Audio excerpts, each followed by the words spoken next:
আস্তে আস্তে বয়স হয়েছে তো কি হয়েছে, মন কিন্তু সেই বাচ্চাদের মতোই রয়ে গিয়েছে।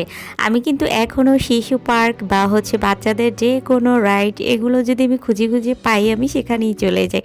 আসসালামু আলাইকুম এভরিওয়ান, সবাই কেমন আছেন, কী অবস্থায় সবার। আমি আজকে ঘুরতে গিয়েছিলাম, ঠিক কোথায় সেগুলোই আপনাদের সাথে শেয়ার করব। আগে বলেন কে কোন জায়গা থেকে আমার ব্লগটি দেখতেছেন অবশ্যই জানাবেন কমেন্টসে, আর সবাই কেমন আছেন সেটাও জানাবেন। আমার পেজে যারা নতুন অবশ্যই আগে আগে পেজটা ফলো দিয়ে পাশে থাকেন, তাহলে নেক্সট ভিডিও খুবই তাড়াতাড়ি আপনাদের কাছে চলে যাবে। মোহাম্মদপুরে এত সুন্দর একটা জায়গা আছে, সেটা আপনারা অনেকেই হয়তো জানেন না। একদমই কোনো রকম টাকা লাগবে না, পুরাটাই ফ্রি। বাচ্চাদেরকে নিয়ে ভালো একটা সময় আপনারা কাটাতে পারবেন। বিকেলবেলা চলে আসলাম আমি রেডি হতে, কি ধরনের লুক নেওয়া যায় সেটাই এখন দেখার পালা।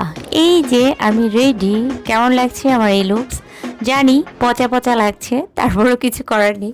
যাই হোক, আমি আর আমার জামাই দুইজনে মিলে বিকেলবেলা চলে যাই বাইকে করে জলপুরি শিশু পার্কে, কারণ আমরা দুইজনই বুড়া হলেও আমাদের মন এখনো বাচ্চাদের মতো। বাই দ্য ওয়ে, এটা আসলে আমি ঘুরতে চেয়েছি, ও না।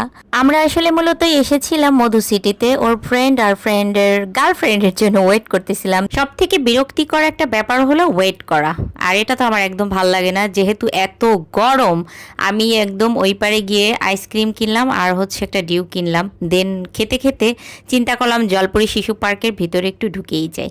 যদিও আমি এর আগে এই জায়গায়ও 2 থেকে 3 বার আসছি। আপনারা হয়তো বলতে পারেন আপু আপনি তো সব জায়গায় অনেকবার গিয়েছেন। হ্যাঁ, আমি আসলে অনেক ঘুরি, এত ঘুরি যে একটা স্পটে আমি 2-3 বার গিয়ে ফেলছি, এমন অবস্থা।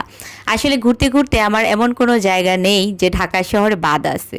হয়তো মনে হয় 2-1টা জায়গা বাদ থাকতে পারে, আমার মনে হয় না, তারপরও বলতেছি। বাই দ্য ওয়ে, বাচ্চাদের জন্য কিন্তু খুব ভালো একটা জায়গা এটা, একদম কোনো রকমের টাকা লাগবে না। আর আমি অ্যাড্রেসটা একটু বলে দিচ্ছি, মোহাম্মদপুর বেরিবাদ আপনারা আসবেন 3 রাস্তার মোড়, ওখান থেকে সিএনজি আসে, জনপ্রতি 20 টাকা করে। মধু সিটির পাশেই জলপুরি শিশু পার্ক। আপনারা চাইলে বাচ্চাদের সাথে নিয়ে এসে এখানে খুব ভালো একটা সময় আর কি, ওদের জন্য বেশ ভালো লাগবে। আপনাদের কাছে কেমন লাগবে জানি না, বাচ্চাদের কাছে খুবই ভালো লাগবে, কারণ এখানে বিভিন্ন ধরনের রাইডস রয়েছে বাচ্চাদের কিডজনের জন্য। সো ওদের তো ভালো লাগবেই, কারণ এই সবগুলো তো বাচ্চারা বেশি পছন্দ করে।